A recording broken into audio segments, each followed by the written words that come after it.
So today we are going to discuss about the malnutrition. Malnutrition basically it refers to both the ends, that is both deficiency and also excess. So it is an imbalance between a person's intake, that is an energy or nutrients. So it denotes both undernutrition as well as overnutrition. So if you see what are the types of malnutrition, it is undernutrition and overnutrition. Undernutrition is basically imbalance between the nutrient requirements, that is the intake or delivery, that results in the deficit of energy, protein or micronutrients. Indirectly it has a negative effect on the growth and development. And overnutrition is because of excessive intake of a specific nutrients, that is separate entity, and that will be dealt separately. Already we have a presentation about the obesity. And so today we are going to see in detail about the undernutrition. So undernutrition basically, it is the greatest risk occurs in the initial days of life, that is first 1000 days of life, starting from the conception up to 24 months, that is 2 years of the child, where the growth is maximum, growth is at the maximum, both brain growth and the physical growth is maximum at that time only. So the undernutrition basically poses a greatest risk in the first 1000 days.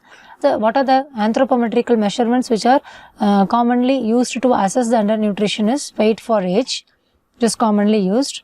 The best indicator for the nutritional status of the child is mid-upper arm circumference, and the parameters like acute malnutrition, chronic malnutrition, and a combined indicator of both acute and chronic malnutrition. So we will call it as acute malnutrition is wasting. Basically it is a deficit in weight for height, and stunting is chronic malnutrition. It is basically a deficit in height for age. And underweight, that is low weight for age, is a combined indicator which shows both acute and chronic malnutrition. So what causes basically the undernutrition is, the three main determinants for undernutrition is low dietary intake, basically low birth weight babies, and due to infections. So these three plays a major role in a child going for undernutrition. So coming to the epidemiology, the childhood undernutrition is an underlying cause in estimated 45% of all the death under 5 children age group. So according to the National Health Survey, which is carried out in 2015 to 16, it has been estimated that 36% of India's children under the age of 5 are underweight, and 38% are stunted and 21% are wasted. So it gains like identifying the child undernutrition and taking necessary steps to treat and also to prevent the incidence of undernutrition gains more importance. So what are the three cardinal determinants of undernutrition? As I already said, low birth weight, which contributes about 20% of a childhood undernutrition. The infants born small, they remain undernourished. And second is mainly infections like diarrhea, pneumonia, other infections that consumes more energy and hampers the growth, out of which diarrhea causes more nutrient loss in the stools. This contributes about 25% of childhood undernutrition. And next is the lower food intake, that is inadequate breastfeeding starting from the baby and delayed complementary feeding, insufficient food intake, that contributes about 55% of the childhood undernutrition. So how will you classify this undernutrition? So various classifications are there showing the severity from mild, moderate, severe. If you see, the Gomez classification is basically underweight, which calculates based on weight for age. When it is less than 60, it is considered severe, that is grade 3, and 75 to 60 is grade 2 moderate, and between 90 to 75 it is grade 1, that is mild. Coming to the Waterlow classification, there are two classifications, one for wasting and one for stunting. And if you see the range, if you see for wasting, they have taken the criteria weight for height. When it is less than 70, it is severely wasted, and between 80 to 90 it is mild, and 70 to 80 it is moderate. And coming to Waterlow classification for stunting, they have taken the parameter height for age.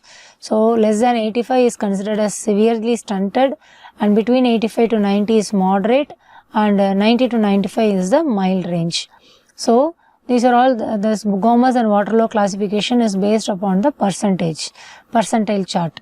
And WHO classification for wasting and stunting has taken standard deviation as a parameter. So if you see for wasting, the weight for height less than -3 standard deviation is severe, and between -2 to -3 standard deviation is moderate. And in case of stunting, the weight height for age, again less than -3 standard deviation is considered as severe, and between 2 to 3 is considered as moderate. And again, particularly to assess the nutritional status of the child between 6 months to 59 months, this WHO classification has taken the mid upper arm circumference as a criteria. So if it is less than 11.5, it is considered as severe. Between 11.5 to 12.5, it is considered as moderate. So again, one more classification is there given by the Indian Academy of Pediatrics, that is weight for age based upon the calculation. So they have divided into 5 grades, like normal is more than 80%, and grade 1 is 71 to 80, grade 2 is between 61 to 70, and grade 3 is 51 to 60, and grade 4 IAP classification is less than 50%. It is considered as a very severe. So these are all the various classifications to analyze about the undernutrition. So coming to the clinical syndromes of these two are the classic syndromes of undernutrition.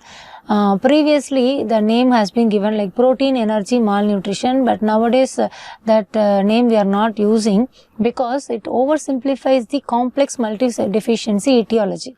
So if you see the marasmus, that is severe wasting, and kwashiorkor, if you see, it is characterized by the edema, and one more condition which combined both, that is marasmic kwashiorkor.